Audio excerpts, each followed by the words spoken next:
Ladies and gentlemen, the Fiji 2020 Agriculture Sector Policy Agenda is clear on the commitment to establish a diversified, economically and environmentally sustainable agriculture economy in Fiji.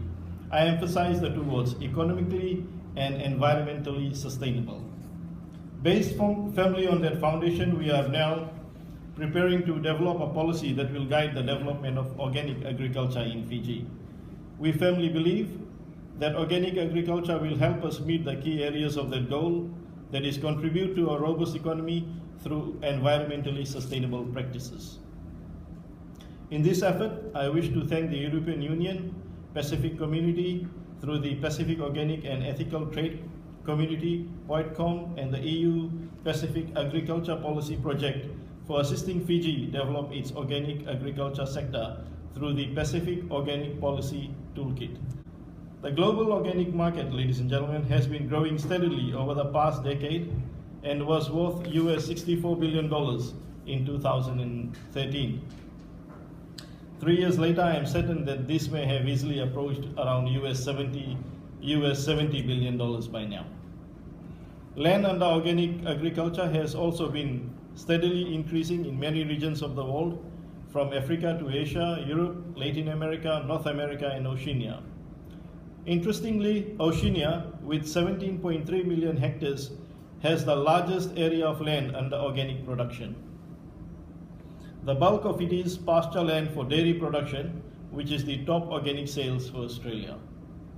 It is a significant rise for Oceania from 5.3 million hectares just a little over a decade ago. In Europe, it has expanded from 3.7 million hectares to 11.5 million hectares now. Similarly, the demand for organic food is robust in Europe. People in Switzerland, Denmark, Luxembourg, Liechtenstein, Austria, Sweden, and Germany apparently eat the most organic food in the world. The United States faces an unquenchable consumer demand for organic food.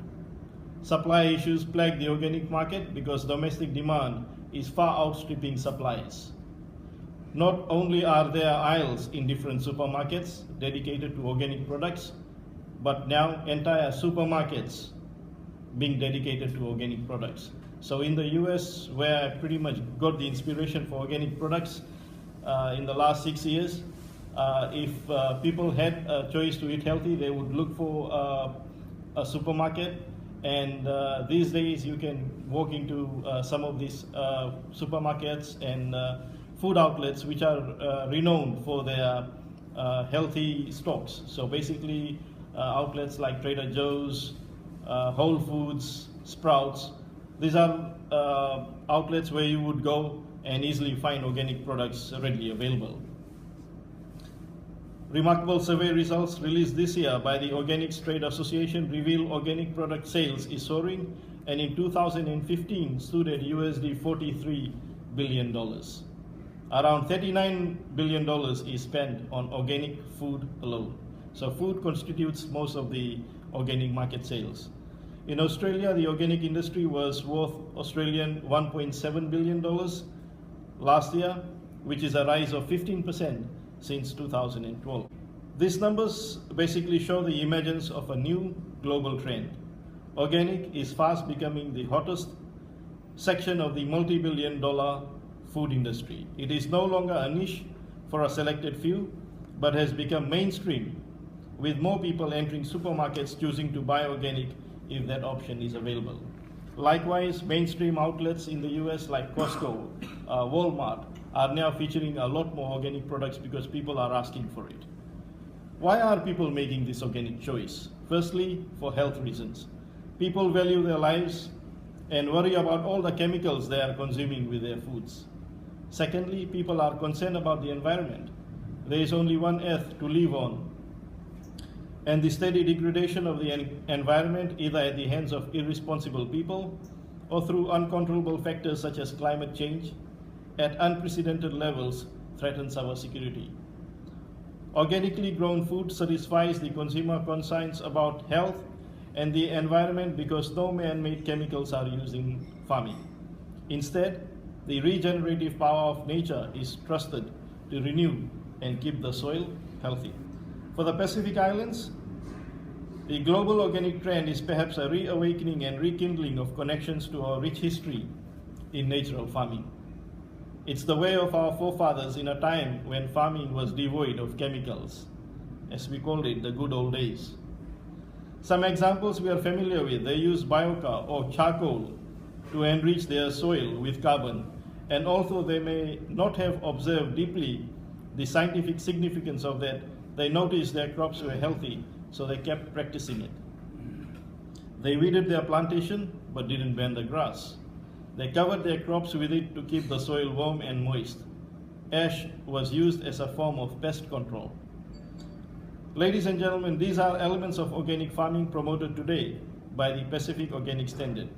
If you are not already familiar, the Pacific Organic Standard guides the development of organic farming and prescribes rules for organic certification. While the global organic trend is a wake-up call, it is also a wonderful opportunity to do business. But how are we responding to the global demand and converting it into local gain? Or how dynamic is Fiji's agriculture scene in responding to local organic food and product demand? Not dynamic enough at the moment. But I believe that is because the concept has not been comprehended well enough to provide that choice to our consumers. It is out of sight, out of mind at the moment. As our consumers develop a conscious mindset about the food they eat or the products they buy, the small market for organic products that we have at the moment will develop rapidly. The Ministry of Agriculture will facilitate the development of an organic agricultural industry in Fiji for the direct benefits it has on the economy and, more importantly, on the environment. It will work closely with the Ministry of Industry, Trade and Tourism to support the rise of independent organic retailers and the growth of the private sector for buoyant domestic supplies and exports. We have already begun preliminary discussions on developing organic standards in Fiji on that front. The Pacific Organic Policy Toolkit is crucial in helping us create not just the organic policy, but also the strategies to create a more conducive environment for organic growth. Our farmers can earn more through organic farming because of the premium prices enjoyed by organic products. In the US, for instance, the organic products, will fetch at least 4 to 5 times more the prices of the conventional goods. So, for instance, conventional coffee will probably sell at about $3 to $5, and organic coffee will sell for about $15 to $20. So there's clearly a very competitive advantage to go with organic farming. In terms of poverty alleviation, apart from just earning an income, the better returns from organic farming will particularly assist our remote and outer islands. The other thing I'd like to touch on is, especially in the US where I observe this, people are interested in the product that they are consuming. So if they are consuming any form of food, they will be interested obviously in the quality of that food. But they are also equally interested in the story behind that food. So more product packaging now describes the story that goes towards producing that coffee or banana that comes from a different part of the world.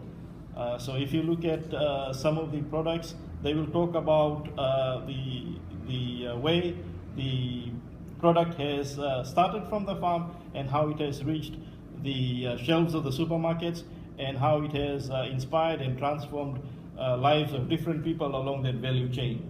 At the same time, a lot of people want to engage in responsible consumerism. So they would rather buy products that will eventually go towards a good cause. In Singapore, I saw a packet of sugar that had a rainforest story attached to it. So they said that some of the proceeds from this will go towards protecting the rainforests in Brazil and elsewhere. So these are the stories behind the products that people are now interested in, because we have in terms of people's livelihoods, people have improved incomes, and now they are able to afford certain aspect of luxury in some of these products. They are willing to go to that extent to support a more responsible and healthy product than compared to the past when they were just based on prices alone. With organic certification, we will also be able to establish clear and reliable value chain systems from production to markets. Apart from being well aligned to the agriculture and government's plans for sustainable economic development, organic agriculture will assist Fiji to meet its commitments on the global sustainable development goals. With all these benefits, we surely cannot go wrong with organic agriculture. I used to very proudly say in the US that most things are organic in Fiji anyway.